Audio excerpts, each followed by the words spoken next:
Hello friends, केम छो बधा? माहिर स्वीट किचन में तमारुं स्वागत है। फ्रेंड्स, आज हूँ तमारी जोड़े शेर करवा जई रही छूं हैदराबादी ईरानी चा।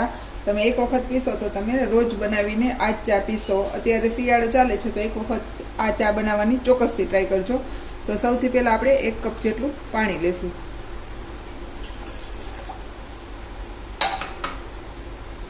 अने आ पाणीने आपणे उकळवा राखी देवानुं छे।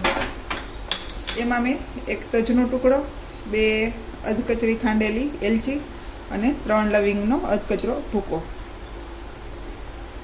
અને 1 ચમચી જેટલી ચા એડ કરવાની છે। ચા તમે કોઈ પણ તમે જે ઘરમાં યુઝ કરતા હો એ એડ કરી શકો છો।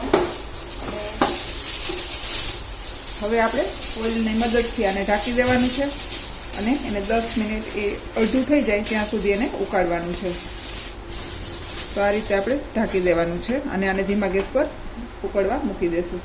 बीजा वासण में 1 कप जे आपणे पाणी लीधुं ए ज कपना मापथी आपणे दूध लेवानुं छे अने अर्धी चमची जेटली खांड एड करशुं। अने हवे आमां आपणे 1 चमची मिल्क पाउडर एड करशुं अने आने पण आपणे अडधुं रे एटलुं उकाळवानुं छे। पाणीने आपणे ढांकी अने थवा देवानुं छे। આપણે ફોઇલ જે ઢાંકી એની મદદથી જે મસાલા છે એની સ્મેલ એ જ પાણીમાં એકદમ સરસ રહી જાય અને બહાર ન જાય એ માટે આપણે એને ઢાંકી દેવાનું છે। અને આ મિલ્ક પાવડરને આપણે મિલ્ક પાવડરવાળું જે દૂધ બનાવી છે એને આપણે આમ જ ખુલ્લું એવું અડધું ઘાટું થાય ત્યાં સુધી એને પકાવવાનું છે। તો આ રીતે ઘાટું થાય અને અડધું થાય ત્યાં સુધી એને સતત હલાવતા રહીશું।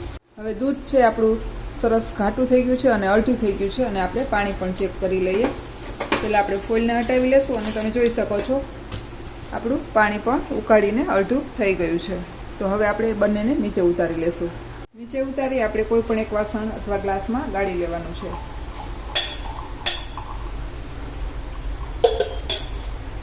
આ ચાને સૌ આ રીતે કરવાની છે। પહેલા આપણે પાણી એડ કરવાનું છે કપમાં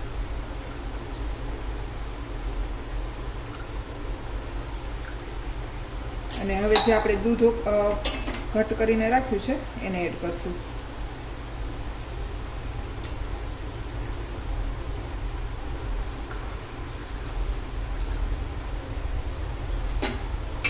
અને આ રીતે આપણે હલાવી લેશું। તમે જોઈ શકો છો એનો કલર પણ એકદમ સરસ કેસરી થયો છે અને ટેસ્ટની તો વાત જ ન પૂછો, એટલો સરસ આનો ટેસ્ટ આવે છે। તો આ શિયાળામાં તમે ક્યારેક ગેસ્ટ આવે અથવા તમને જ્યારે ચા પીવાની ઈચ્છા થાય તો ચોક્કસથી આ ચા બનાવવાની ટ્રાય કરજો।